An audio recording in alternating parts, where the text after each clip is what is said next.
Bienvenue chers abonnés de Congo La Belle News, vous qui nous suivez partout dans le monde entier à travers cette belle chaîne. Au micro, je suis le vôtre héritier maestro, le maître de la presse, et que vous êtes déjà habitués ici sur Congo La Belle News. Je vous signale que j'étais très absent ces derniers temps parce que confinement parce que état d'urgence. Il y a Boga Mobimbe là qui, il y a Maïsco Ibanda qui m'a quand même, avec le soif que nous avons, sinon, de vous servir, de vous informer, de vous divertir aussi. Héritier Maestro, je suis aujourd'hui devant vos postes téléviseurs avec un invité sur mon plateau qu'on doit devoir partager avec lui un peu parce qu'on l'a pris, il est en plein tournage, c'est un artiste que vous reconnaissez déjà dans vos maisons, à la personne de Samba Manioko Frites, que nous allons échanger avec lui un peu aujourd'hui. Manioko Frites Mbote. Plaisir, il y a trop, il y a un plateau Lelo. Pour la première fois aussi, il y a un héritier maestro. Et puis pour la première fois, la chaîne Abisso, Congo La Belle News, santé Nengen. Bon. Sur santé là, il m'a bé de te faire liberté. Donc ça prouve que santé va bien. Autre vie quand même temps pour faire ensemble. Voilà. Donc Dieu merci. La santé est bonne. La santé du travail, votre travail, le théâtre commence à évoluer ces derniers temps. Bien que vous utilisez dans l'état d'urgence, boulot ils ont les gasconnés. Oui, ça marche, malgré l'état d'urgence. On a toujours effort travailler pour respecter la geste barrière. Donc, ils bien. Et puis, ici, on signale que nous avons boyé, on a marché avec ça, mais tellement qu'il faut tout tourner, donc voilà, tout le monde manqué. On les respecte toujours jusqu'aujourd'hui parce que voilà, nous tenons à ce que tout partager maladie, mais tout soyons ôtés. Donc il faut tout respecter les gestes barrières. Et nous rappelons quand même que au sein du groupe de la DSOB, il est l'auto. Non, depuis combien de temps? Depuis au Kota et pas SOB? Depuis un an? Ah, Kala, le phénomène depuis 2003. 2003, au Bandafika, on a un groupe. Non, ça c'est un ancien. Hein. Voilà. Par contre, on a Zali, on a comme Batunion, on a l'église. Ok. On a un chrétien apostolique. Ah. Ouais, on a dans l'église. Après l'église. Moi, l'église, on a. Ouais. On a donc famille Moubimba. On a papa, tu n'as pas. Voilà. Donc, chrétien apostolique. Et après ça, comme je suis une Gillois, on a une activité théâtrale. On a un groupe qui l'église apostolique de place Bobandi. Groupe on jouait dans la journée culturelle l'église, dans la manifestation mineure. On a passé aussi à donc na banda wana après na yoko ta premier groupe na qui miki pe mi conseil ya bana njili alors sur bana njili parmi acteur actrice à groupe na biso misu ba longwa ki ba ke pas mettre ça misu ba longwa ba ke pas na dia mais ba ba ke pas mettre ça ba ke ça mettre pas son âme on a papa na nga donc blague idée voilà donc on appelle ça en portugal la TV pour la première fois c'était alors, bah, on pas c'est président. Toi, la chaîne Moro Talansi jouera très bien. À l'époque, Esobe, Mounzeri, Gaou, qui c'était Malomoué. Ça c'était en 2003. Non, en 1997. Même si maintenant, il y a ici, il faut que la même. Mais il y a tout seul, il faut la répétition. Vraiment, moi, koye ba musava na kumbe la répétition lobi tournage a dit petit wana alors na golio voilà ce que on moulaïa voilà abi golio faut na tournage Goliath du genre Goliath voilà pour ça qui moulaïa voilà nango na bana pena ne pito bandi papa na 2003 ton phénomène a sali groupe na Lisbon Fondation mais na la côté de 2003 till à 2007 na Rolongwa na sali mouvement na ngai 2007 2017 na zongi sous na ndenge pe na zati voilà je pense que to komana na 2017 mais tozongi nano ilo nisiko esala dike Goliath alongwa et pas grand yaya toi qui n'es pas la vie et sauvé. Bon, et pas grand Yaya, que ça qui bien. Grand Yaya, avant qu'il ne poto. Tant que poto, article vice-président. Tant qu'il y a que poto, a fait son vice-président, bébé santé. Alors, bébé santé, on travaillait très bien avec lui, mais nous, même ça, qu'il a nous non, comme on ne mettre pas, il y a comme conseil à groupe. Alors, on maltraiter les acteurs. Vie, comportement, bien été, nous, c'est pas vraiment penza tout. Nous, c'est pas vraiment. Mais on sait que l'un de mes amis, Azalaki, directeur artistique, non, directeur de production, il a fermé les choses. Tant que fermé les choses, il y a Kalao. Il y a Kalao, il y a original. Original, voilà. You know, aux jours fermés dans la groupe, aux embellissements dans la rose. Alors, bah, tant que fermé a quitté pour la salle de l'Église Fondation, et aujourd'hui, tu n'as pas. Donc, même tu n'as pas la phénomène. Tu solo lit, la bande de la répétition. Donc, aux parmi les acteurs et les gosses, on va pas la liste. Ok, voilà.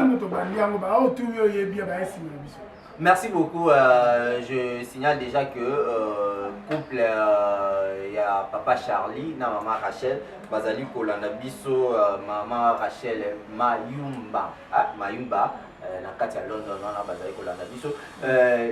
Oui, pas phénomène, boutique un phénomène pendant longtemps. Mais subitement, en 2016, nous avons eu un coach pour le baron, nous avons commencé à Sama Maniko Fritz à l'Omoué.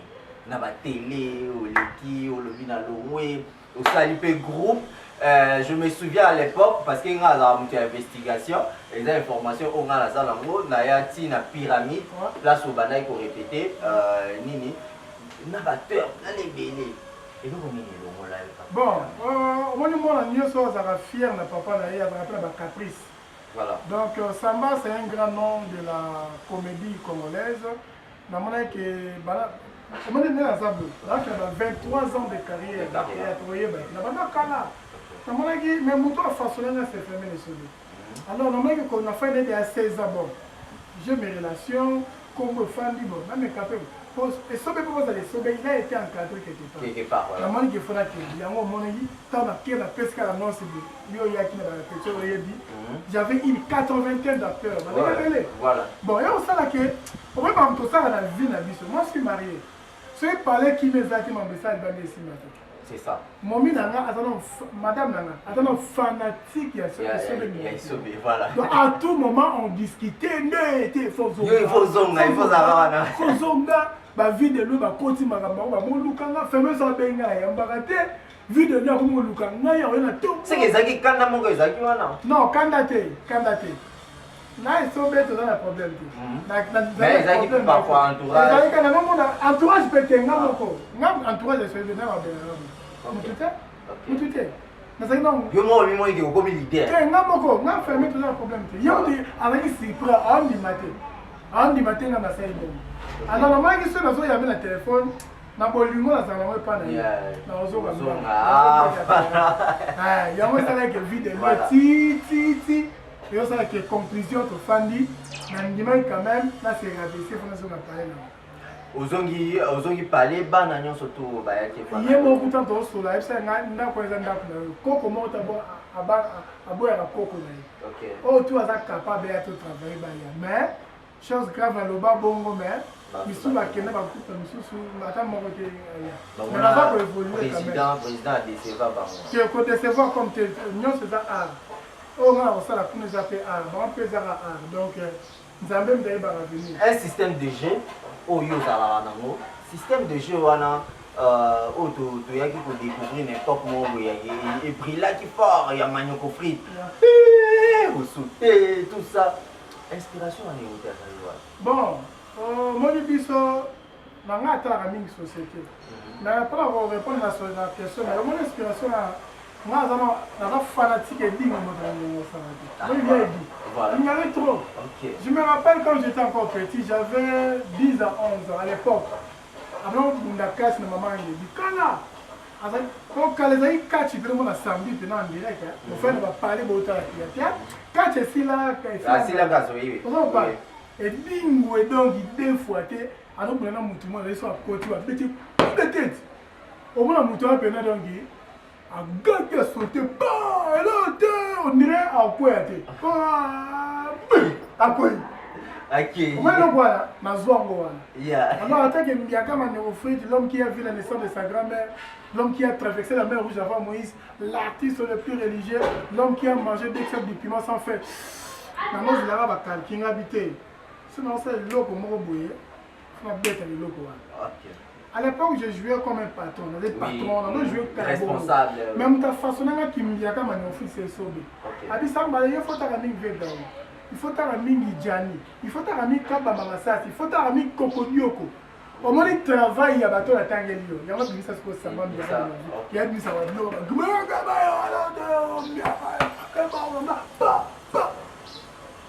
Parce qu'on a pas gants. Non, moi je suis comme ça. Non, tu as gag la ville moko jadis, vous savez ba ya idi, maman bituma il y a ba force. Dans la ville quand même, il y a ba force tout ça. Et ça la kayo neni skota mota muto azaki lo idole na ninga catch. Beaucoup beaucoup ta sko fara boyer, sko beau jouer sko na ninga sko a domaine na bino ya. Et ça a plaisir. Dans un l'homme le plus heureux sur sa vie dans la ville. Les locaux de Banzia d'abord bakantana na moi na OK. Bakantana moi na pele ya bota. Mais to kutana na monde a. Premier contact na vie dit et ça même pas vie sans souci. Paix à son âme. J'étais invité dans le groupe sans souci. Mais je veux que moi les dit. Allez ba obligé na kata soutien. Oh tellement taille na ye taille boyer et donc ça concordance. C'est par là, pendant que je joue un petit soukio. Il y a un peu de soukio. Mais on ne peut pas. Il faut la aider. Il faut la aider. Il faut y aller. On a besoin de tirer la boîte, tirer la référence par rapport à rôle, on va faire ça et continuer un peu. Donc ça a plaisir. Avec la fille, on a bien de concerter comme ça. Donc, non, c'est mon père. Nous évoluons tellement qu'il est au bout de notre tournage. On signale aussi la présence de la télévision. Il y a maman Mylène Loukeni na kati à London, sans oublier maman Sylvie Dikianda, la patronne, Moutéma Alicien Boninga, papa Nabiso, papa Alicien Boninga. Manioko Frit, idole ya Idingwe. Les logos en Idingwe, mais ils ont un reprochement, net aux yeux, tous mes gars, parce que tout le capé a dit, maman, oui, t'as mon la fait pas. Ma comédien est belé, on va régner Mikolo. Si mani pas aidé vous t'assalez bango na za clair vous t'assalez bango ba qui c'est ça aidé you know zala na aidé collaboration ya yo na ya aidé est-ce que eloko wana il est kaka inquiété à pour la ba comédien pour eza na ngoka ba raconteur ya ba balabala. Non, je réponds à la question dans la deux volets. Premier volet moto qui non si ma qui ça ba le faire bazali. OK. Moto qui non ko succès to koyeba na théâtre na habité là ma passe premièrement on ngai bablo na bozo belo ba ma pe moi trop mais tu quand tellement ça trop na ba boulot asimba mais tu ko ça donc ngana vie dit to so la comme papa na mwana ano 15 jours na to beta ni solo mo ya kuzu ti et puis au monde na ring wana c'est un papa responsable son famille na yé. On a une image de Dingo de Yéga dans la Michoko. C'est un papa. Très logique. Très logique. Oui. Dans droitier, il a fait un mot de Yéga champion. Champion des champions. Lui n'a pas de concurrents là que des confrères. Il a fait madame Naye, maman Yvette, ma mot à tout. Donc, c'est mon papa. Donc, rien. Plutôt, on a une image qui va peur, qui n'est pas là. On a une image, on va prendre là. Oui, tout le monde par rapport à Néo Fandarana. Ah, non, le téléphone a été père. Parce que Néo Zarana Mondango, Oyo Kapiba, et Koana, et artiste, tout ce qu'on a édité. Mais artiste, Bako Tabandako, il y a tout ça, il y a tout ça, il y a Banganga, Sukola, artiste, maman, il y a trop. Il y a pas un monde voilà. C'est une chose qui évolue. So il est là, Nzambé a tiré sur, a ça tient au Liban. Mais si on a bagé sur ce Liban, on a tiré qui. J'ai fumé. Ça ok. Aussi le logo. Mais bon ça dit qu'il y a bonné là quand même. Pas ya maï ya tala. Voilà. Bon ça dit que ngangwa le gibanganga. Il y a simba kabiso. Voilà. Donc on peut réussir nga réussite nangai ya vie na mobimba. Les très haut, ça sera toujours le donc nous rappelons que vous êtes toujours chez la DSOB, toujours chité déjà parce que tous moi chaud parce que tournage il faut tourner déjà mais courant il est pas bien tiré dans la gestion. Très bien. Oh, non, c'est ma présence. Bana besoin parce que bilo sur les arrêts OK ndaki tango zo. Non, mais ça va bien bien. mon bruit. On dit que les camarades sont là théâtre ça maté. Là la loi la zone mais pour Alex ce n'était pas facile. Ma collaborateur là ba na zone appelle fermer les choses ah quitter ça yo. Mais collaborateur na yi. Ba collaborateur na yo ah. Ba boya mais Alex va qui ça mutia mnene on va quand ça qui ça ni na zone ba moi tie pièce mon ba pour na mer na bon. Retour décembre. Voilà, je me souviens. Voilà pendant théâtre dans les salles maté. OK. Collaboration ça kitoko et puis la zone a mati singa sus la chef à groupe a tenu directeur de production et puis chargé de relations publiques donc quand on a route n'a pas les jours où ozozonga na tozonga na moi place wana tant ozozonga jour ozonga na bikapi wana so tant ozokota répétition c'était une fête le répéter était jour dans la côté na acteur na actrice baganga soyo moko na mutema bon avant ko tapaya les premières portes à la temps ozo côté ko ta bika na ba na ko ta ndako na ngai sala ina président satana ina kei wala mais ça ina plaisir bon samba c'est pas n'importe qui samba c'est le fruit d'un travail bien fait le fait il y a posé dans la groupe à mon moto sous élément la biso songi et ça qui peut on est théâtre qui dans mon abali tout le monde en équipe nationale na biso ce pas quand on bête tu dis que ce pour là ça na 11 que bêti que ballon na 7 pour toi il y a 10 raison pour tout la gaga en tout cas na ma passe na précise que banani nani joueur la taille même Bakamu avant ta 9 OK théâtre c'est la cohésion fermer la base à la ligne ça va jouer so na beti ta bika wa beta Michel Kota Mukwata Piko Kota Mukwata abeti défense kuna alors tindi la biso kuna o man nyati na non nyati mosoda nyati kwa na équipe nationale de au Brésil de blaguité yemo zangalo fermer les sobe na bois donc grave voilà tant de bêtises sur là ba Diogo ba comment ba Diogo bimi na se rappeler la Diogo na ngai Riki Tulengi abi Riki Tulengi Diogo l'artiste na kati ya vita Mikolo a vita alors moi il m'a avant la vita voilà Riki Tulengi Diogo voilà tant bi Diogo ngai na bi Yannick Bangala voilà meilleur défenseur de la République démocratique du Congo meilleur défenseur il y a continent sur Afrique donc blaguité oui la balle est danger totalement bon mignon hein c'est sur à na Riki Tulengi ah on se pète ah défi Riki Tulengi Diogo to ya entraînement ba on va aller na kati ya vita Cristiano Mbappé ah mutabanga na foot de Bangala avec na Ramos merci un dernier mot na batutu bala l'émission dans Congo la belle news partout dans le monde voilà. Chers amis, ne vous trompez pas d'adresse. Merci. Celle site, il y a bien, on en a pas info, il y a Kitoko. Il y a Balabala, mais il y a source. C'est ça? Congo la belle news. Congo la belle news. Il y a Coco Mango. Il y a France la belle news. Mais Congo. Parce que la nationalité, c'est Balingi Piso. Balingi Mboga Congo. Donc Congo la belle news. Deux fois. Big, ma crayon. Ma sala Moussala Moro. Mais après ça va aller à mon côté. Ma chaîne, ma site, les belé, mes amours. Congo, la belle news, fait. Et puis, on a profité, on a fait ça, on a dit, la monnaie pour l'Afrique à lumière. Il y a dans Céline Matoumouini, Dandy de Bruxelles, Nabo Sanité, Béra de Presse des Amunda, Namoni, président Godé Ouetou Panneau Solaire, il y a José Mba, le motivateur, il y a José Boulé, Somi Abamongo, Mamota Tropes Bozali, sous l'Enzongo. Un Africain en Amérique, un Congolais en Amérique sous les Nzongo. Ken Mosengo, l'homme de 2020, Mercedes Asika, la chair. Perry Mosengo, Bambota Tro, manager. Nabosa été Lidovico. Babi, en Amérique, joueur congolais, Awaza pour évoluer ma case, Koleka Lidovic, Azate. Mouta Lekina na Lionel Messi. Le futur Léopard Yalobi. Merci. Merci beaucoup. Je pense que Tosukiwana, Tokutanambala, merci maman Sylvie Dikianda, papa Lucien Boninga. Venanga bienvenue, Vemba Sota l'émission s'est manifesté, Venanga Bouyangaï. Merci Jérémy Kandon derrière la caméra.